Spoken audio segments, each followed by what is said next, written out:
Friends, geopolitics ప్రపంచంలో ఒక మాట తరచూ చెప్తారు. కనిపిస్తున్నది నిజం కాదు, నిజంగా జరుగుతున్నది మాత్రం చాలాసార్లు కనిపించదు.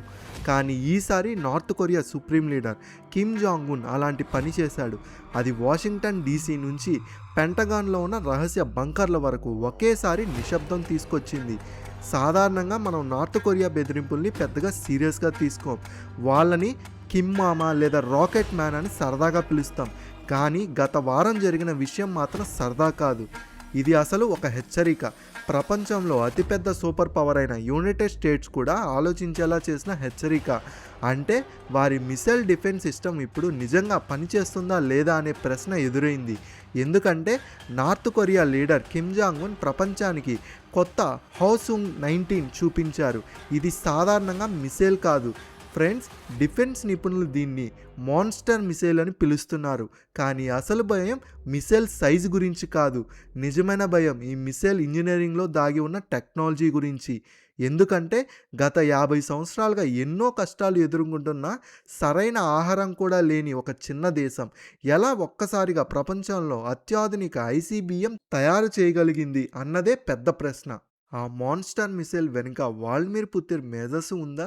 ఈ వీడియోలో మనం హోసుంగ్ 19 యొక్క పూర్తి DNA టెస్ట్ గురించి చూడబోతున్నాం. అంటే రష్యా మరియు నార్త్ కొరియా మధ్య కొత్త స్నేహం ఎలా యునైటెడ్ స్టేట్స్కి ఒక నైట్మేర్ పరిస్థితిని తీసుకొచ్చిందో తెలుసుకుందాం. మొదటిగా ప్రపంచాన్ని షేక్ చేసిన ఒక అదృశ్యాన్ని చూద్దాం. నార్త్ కొరియా హోసుంగ్ 19 అధికారిక ఫోటోలు విడుదల చేసినప్పుడు మిలిటరీ విశ్లేషకులు ముందుగా మిసైల్ని మోసుకెళ్తున్న ట్రక్పై దృష్టి పెట్టారు. ఎందుకంటే ఫ్రెండ్స్, ఒక మిసైల్ని శక్తిని చాలాసార్లు దాని లాంచర్ సైజుని చూసే అంచనా వేస్తారు. ఈ మిసైల్ని తీసుకెళ్లే ట్రక్కుకి మొత్తం 11 యాసల్స్ ఉన్నాయి.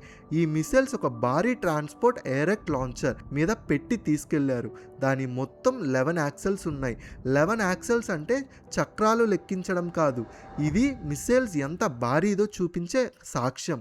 అంటే ఇది నార్త్ కొరియా ఇప్పటి వరకు తయారు చేసిన అతిపెద్ద, ప్రపంచంలోనే అత్యున్నత శక్తివంతమైన రోడ్ మొబైల్ మిసైల్స్లో ఒకటి హోసుంగ్ 19. దాని సైజు ఎంత పెద్దది కాబట్టే దాచిపెట్టడం కూడా దాదాపు అసాధ్యం. ఇది కదిలితే భూమి కంపించినట్టు ఉంటుంది. ఇప్పుడు టెస్ట్ లాంచ్ స్టాటిస్టిక్స్ వినండి, మీరు ఆశ్చర్యపోతారు. ఈ మిసైల్ సుమారు 7687 కిలోమీటర్ల ఎత్తులో చేరింది. ఆలోచించండి, అక్కడ ఇంటర్నేషనల్ స్పేస్ స్టేషన్ ఉంటుంది, అక్కడ ఆస్ట్రోనాట్స్ ఉంటారు. అది భూమి నుంచి కేవలం 400 కిలోమీటర్ల ఎత్తులోనే తిరుగుతుంది. ఈ మిసైల్ అంతరిక్ష స్టేషన్ కంటే దాదాపు 20 రెట్లు ఎక్కువ ఎత్తుకు ఎగిరింది. స్పేస్లోకి వెళ్ళి ఒక వంకరి ట్రాజెటిక్ తీసుకొని మళ్ళీ క్రిందికి వచ్చింది. మొత్తం 86 నిమిషాలు గాల్లోనే ఉంది. ఇది నార్త్ కొరియా మిసైల్స్ చరిత్రలో ఇప్పటి వరకు ఉన్న అత్యంత పొడవైన ఫ్లైట్ టైం. ఈ ఎత్తుని సాధారణంగా స్ట్రాటజిక్ హారిజాంటల్గా మారిస్తే దాని రేంజ్ 15,000 కిలోమీటర్ల కంటే ఎక్కువ వెళ్తుంది. అంటే సూటిగా చెప్పాలంటే నార్త్ కొరియా నుంచి ప్రయోగించిన ఈ హోసుంగ్ 19 ఇప్పుడు యునైటెడ్ స్టేట్స్లో ఎక్కడైనా చేరగలదు. అది న్యూయార్క్ సిటీ అయినా, ఫ్లోరిడా లేదా వాషింగ్టన్ డీసీ అయినా ఎక్కడికైనా వెళ్తుంది. ఇప్పటి నుంచి నిజంగా సేఫ్ జోన్ అన్నదే లేదు. ఇప్పుడు ఈ కథలో అతి ముఖ్యమైన భాగం రష్యన్ కనెక్షన్. కొత్త హోసుంగ్ 19 ఎందుకు పాత రాకెట్ల కంటే చాలా ప్రమాదకరంగా మారింది? జవాబు ఒక్కటే, ఫ్యూయల్ టెక్నాలజీ. రాకెట్ టెక్నాలజీలో ప్రధానంగా 2 రకాల ఫ్యూయల్స్ ఉంటాయి, లిక్విడ్ ఫ్యూయల్ మరియు సాలిడ్ ఫ్యూయల్. పాత North Korea missile Hwasong 17 liquid fuel ఉపయోగించేది. దాని సమస్య ఏంటంటే లాంచ్ చేయడానికి ముందే మిసైల్స్లో ఫ్యూయల్ నింపాలి. అది గంటల సమయం పడుతుంది. ఆ సమయంలో యునైటెడ్ స్టేట్స్ శాటిలైట్స్ పై నుంచి గమనిస్తూ ఉంటుంది.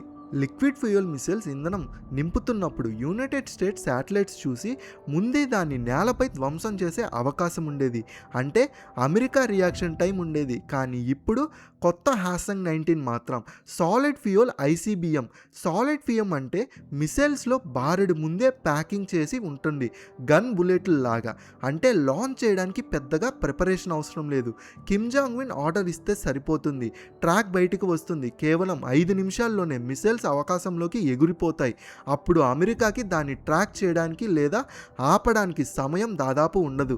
ఇక్కడే పెద్ద ప్రశ్న వస్తుంది. ఎందుకంటే నార్త్ కొరియా గత కొన్ని సంవత్సరాలుగా ఈ సాలిడ్ ఫ్యూయల్ టెక్నాలజీపై పనిచేస్తూనే ఉంది. ఇప్పటి వరకు నార్త్ కొరియా చాలా కాలం ప్రయత్నించింది, కానీ వారి రాకెట్ ఇంజనీర్లు తరచూ ఫెయిల్ అవుతూనే ఉండేవాళ్ళు. అయితే ఒక్కసారిగా కొన్ని నెలల్లోనే వారు ప్రపంచంలోనే భారీ సాలిడ్ ఫ్యూయల్ మిసైల్ తయారు చేశారు. ప్రశ్న, ఇది ఎలా సాధ్యమైంది? నిపుణుల మాటల్లో దీని వెనుక వ్లాదిమిర్ పుతిన్ మరియు కిమ్ జాంగ్ ఉన్ మధ్య జరిగిన సహకారమే ఉండొచ్చు అంటున్నారు. కిమ్ రష్యాలోని వాస్టియో కొస్మోండ్రియా వద్ద పుతిన్కి కలిసినప్పుడు స్పేస్ మరియు రాకెట్ టెక్నాలజీపై చర్చ జరిగింది. డిఫెన్స్ అనలిస్టుల ప్రకారం Hwaseng-19 ఇంజిన్ డిజైన్ మరియు కోల్డ్ లాంచ్ సిస్టమ్ రష్యా యొక్క RS-24 యార్స్ మరియు కొత్త RS-28 స్రామ్నాట్ మిసైల్ ప్రభావంతో తయారు చేసి ఉండొచ్చు. ఇది చూస్తే ఒక విషయం క్లియర్గా తెలుస్తుంది.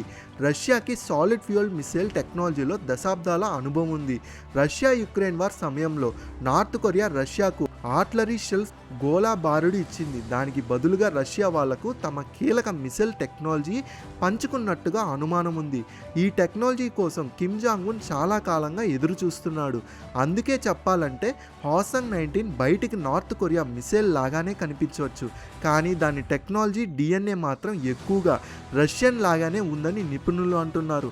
మరో ముఖ్యమైన విషయం, పాత మిసైల్స్లో ఒకేసారి ఒక్క అణుబాంబు మాత్రమే తీసుకెళ్లేవి. అప్పుడు అమెరికా డిఫెన్స్ సిస్టమ్ దాన్ని ఆపగలిగేది. కానీ Hwaseng-19 మాత్రం ఇంకా వేరే స్థాయిలో ఉంది. ఇది ఒక రకంగా స్పేస్ బాస్ లాగా పనిచేయచ్చు. మిసైల్ స్పేస్లోనే వెళ్ళిన తర్వాత దాని పై భాగం తెరుచుకొని 1 కాదు 3-4 న్యూక్లియర్ వార్ హెడ్లు బయటకు వస్తాయి. ఊహించండి, ఒకే Hwaseng-19 నుంచి ఒక వార్ హెడ్ న్యూయార్క్ సిటీ వైపు, మరొకటి వాషింగ్టన్ DC వైపు, ఇంకొకటి చికాగో వైపు వెళ్తున్నట్టు చూపిస్తుంది. రాడార్ మీద ఒక్కసారిగా ఇన్ని టార్గెట్లు కనిపిస్తే United states missile defence system గందరగోళంలో పడుతుంది. 1 లేదా 2 ఆపగలదు, కానీ మిగతావి టార్గెట్ చేరే అవకాశం ఉంటుంది. ఈ టెక్నాలజీ తయారు చేయడం చాలా కష్టం. అయినా నార్త్ కొరియా మాత్రం ఈ స్థాయికి చేరుకుంది. ఇంత తక్కువ సమయంలో ఆ స్థాయి టెక్నాలజీ బయట సహాయం లేకుండా చేరటం అంటే కష్టమనే చెప్తున్నారు. ఈ సామర్థ్యంతో నార్త్ కొరియా ఇప్పుడు రష్యా మరియు చైనా లాంటి దేశాల్లో లీగ్లో నిలబడుతుంది. అంటే ఇది కేవలం ఒక ఆయుధం కాదు, నిజంగా గేమ్ చేంజర్. కానీ ఇక్కడే ఇంకా ఒక పెద్ద ప్రమాదం ఉంది. దాన్ని రష్యన్ సిగ్నేచర్ టెక్నాలజీ అంటారు. డెకోరియస్ మరియు పెనెట్రేషన్ ఎయిడ్స్. ఊహించండి, మిసైల్ స్పేస్లోనే పేలిన తర్వాత 10 వస్తువులు బయటికి వస్తాయి. వాటిలో ఒక్కటే నిజమైన అణుబాంబు, మిగతావన్నీ రాడార్ని మోసం చేసే నకిలీ మోటలిక్ వస్తువులు. అవి గూబర్లో అయినా సరే రాడార్పై అన్నీ ఒకేలా కనిపిస్తాయి. అప్పుడు యునైటెడ్ స్టేట్స్ ఇంటర్నేషనల్ సిస్టమ్ ఎవరిని ఆపాలని గందరగోళంలో పడుతుంది. నకిలీ టార్గెట్లపై ఖరీదైన మిసైల్స్ వాడితే నిజమైన న్యూక్లియర్ వార్ హెడ్ మాత్రం ఎలాంటి అడ్డంకి లేకుండా టార్గెట్ చేరుతుంది. ఈ విధానాన్నే కౌంటర్ మేజర్ డెసిషన్ అంటారు. ఈ టెక్నాలజీకి RS-24 యార్స్ మరియు RT-2PM2 పూల్ మిసైల్స్ ప్రసిద్ధి పొందాయి. అందుకే డిఫెన్స్ నిపుణులు భయపడుతున్నది ఏంటంటే, నార్త్ కొరియాకి Hwaseng-19 కోసం రష్యా టెక్నాలజీ వచ్చి ఉంటే ఈ డికాయ్ టెక్నాలజీ కూడా వచ్చి ఉండొచ్చు. అలా అయితే యునైటెడ్ స్టేట్స్ యొక్క ground based mid core defence system ఒక్కసారిగా పనికిరాని పరిస్థితుల్లోకి చేరే అవకాశం ఉంది. ఈ దాచిన టెక్నాలజీ వల్ల Hwaseng-19 కేవలం ఒక ఆయుధం కాదు, ఒక పెద్ద పజిల్లా మారుతుంది. దాన్ని అమెరికా శాస్త్రవేత్తలు కూడా సులభంగా అర్థం చేసుకోలేరు. ఇదే కారణంగా నార్త్ కొరియా ఇప్పుడు కొత్త సూపర్ పవర్గా మారుతుందనే ప్రశ్న వస్తుంది. ఇప్పుడు అసలు ప్రశ్న ముందేముందంటే, ఈ మిసైల్ టెస్ట్ ప్రపంచ పవర్ బ్యాలెన్స్ని ఎలా మార్చింది? ఫ్రెండ్స్, ఇది కేవలం ఒక మిసైల్ టెస్ట్ కాదు, ఇది ఒక పెద్ద జియోపాలిటికల్ స్టేట్మెంట్. ఇప్పటికే ప్రపంచం 2 బాక్సులుగా విడిపోతున్నట్టు కనిపిస్తుంది. ఒకవైపు వెస్ట్రన్ దేశాలు, ఇంకోవైపు United states, Europe, Japan, south Korea లాంటి దేశాలు కలిసి ఒక కొత్త బ్లాక్లా ఏర్పడుతున్నాయి.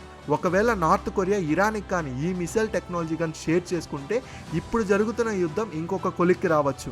అప్పుడు ఎవరు గెలుస్తారని చెప్పడం చాలా కష్టమైపోతుంది. ఇంకా జనాలు కూడా ప్రమాదంలో పడిపోతారు. సో ఈ మిసైల్ టెక్నాలజీ ఖచ్చితంగా ఇరాన్కి ఇవ్వాలని మీరు కోరుకుంటున్నారా లేదా? మీ అభిప్రాయాన్ని తప్పకుండా కామెంట్ బాక్స్లో తెలియజేయండి. అసలు నార్త్ కొరియా ఇలాంటి మిసైల్స్ తయారు చేయడం వల్ల జియోపాలిటికల్గా ఎంత ప్రమాదం ఉంది, సో దాని గురించి కూడా డిస్కస్ చేసుకుందాం. సో వీడియో నచ్చినట్లయితే లైక్ చేయండి, అలాగే మీ ఫ్రెండ్స్ అండ్ ఫ్యామిలీకి షేర్ చేయండి. మర్చిపోవద్దు, సబ్స్క్రైబ్ చేసుకొని బెల్ ఐకాన్ ఆన్ చేసుకుంటే అలాంటి మంచి వీడియోస్ వస్తాయి. నెక్స్ట్ వీడియోతో మళ్ళీ కలుసుకుందాం. అంతవరకు సురక్షితంగా ఉండండి, క్షేమంగా ఉండండి.